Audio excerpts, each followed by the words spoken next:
one of my good partners, financial expert, the creator of Your Black World News. You already know. Ladies and gentlemen, give a nice warm round of applause to my good brother, Dr. Boyce Watkins.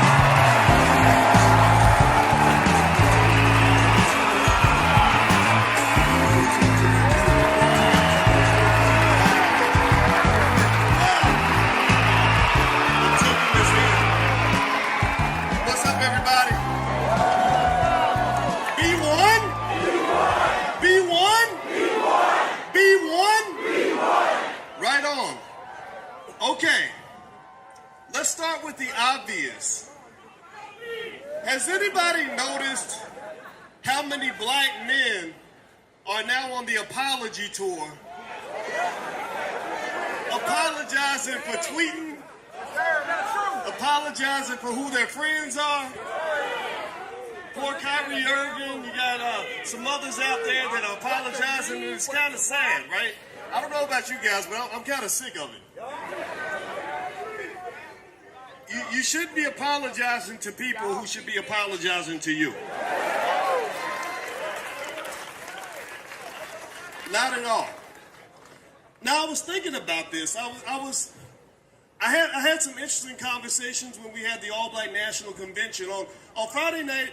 I got a call from a brother named Kanye West, and we talked for a while, and I was kind of dissecting what's happening to him. We were sort of breaking down, and I think he was listening. I was explaining, look, this is what you're dealing with. This is not a matter of right or wrong. When you talk about something like reparations, this ain't a matter of right or wrong. In fact, everybody raise your hand if you know that we deserve reparations. Like, this is not, this ain't calculus. It's not something we have to prove. Dr. Claude Anderson wrote a book called Black Labor, White Wealth that explains why we deserve reparations. So when Ye and I were talking, because his name is Ye now or something, the rappers, they changed their names and stuff. I said, this ain't about like whether you're right or wrong. This ain't about whether those people should be doing what they're doing to you. This is a power game. Yes, it is. And when you play the game of power, right and wrong goes out the window. That's right. True or false goes out the window. The whole pandemic, we had people telling us what was true when we had other people who said that's false. And they were muted.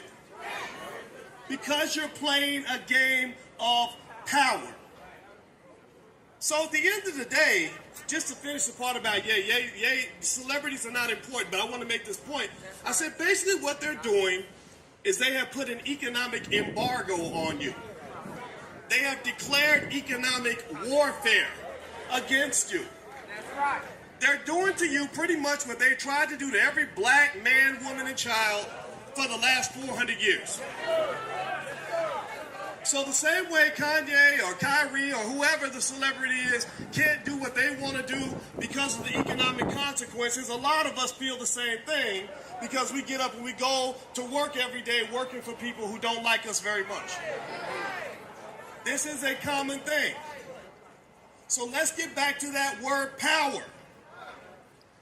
Power is defined in the book Powernomics as the ability to pursue your agenda despite the opposition of others.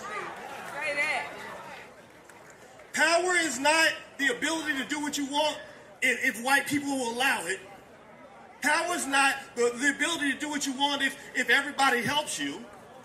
Power doesn't mean that you have allies that are going to get you there. Power is the ability to pursue your agenda despite the opposition of others. Say that. So we are going to run into other groups that are going to attempt to use their power to mute the truth and keep you from getting what you want.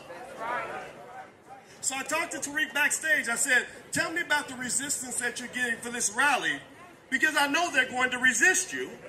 I know they're going to fight you. He said, yeah, there's been a lot of pushback. I said, absolutely. That's because you're doing something effective.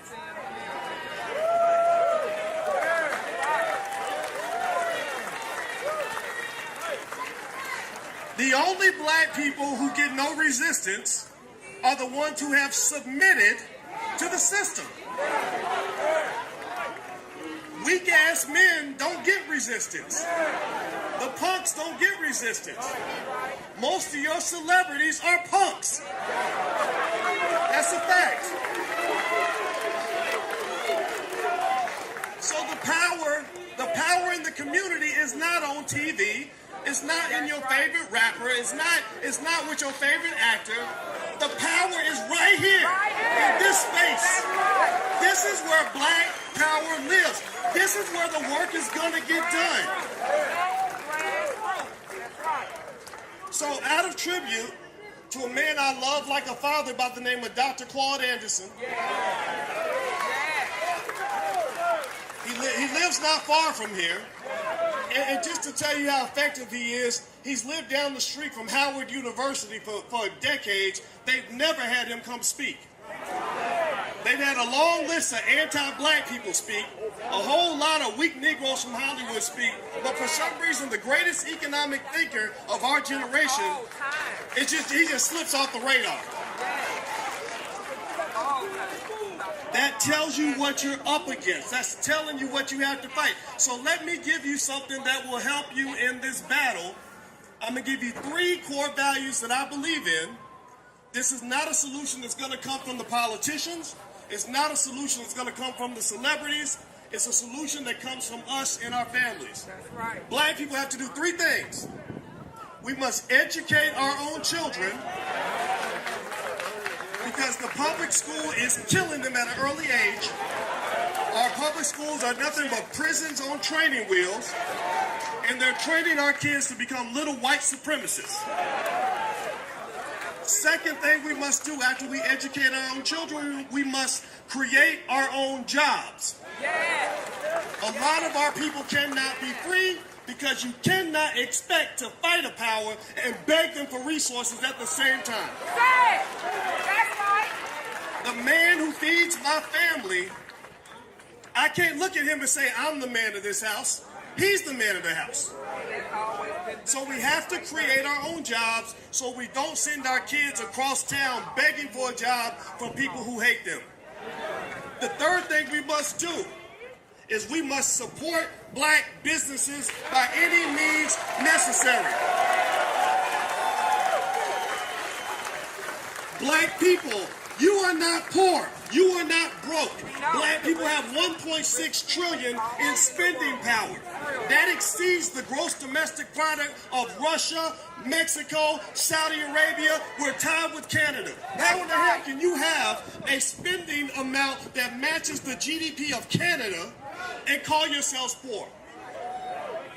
So you don't have a lack of resources. You have a lack of planning, a lack of mindset, a lack of focus. Everything that we need, we've already got. So as we move forward with this reparations fight, and we should move forward with intentionality.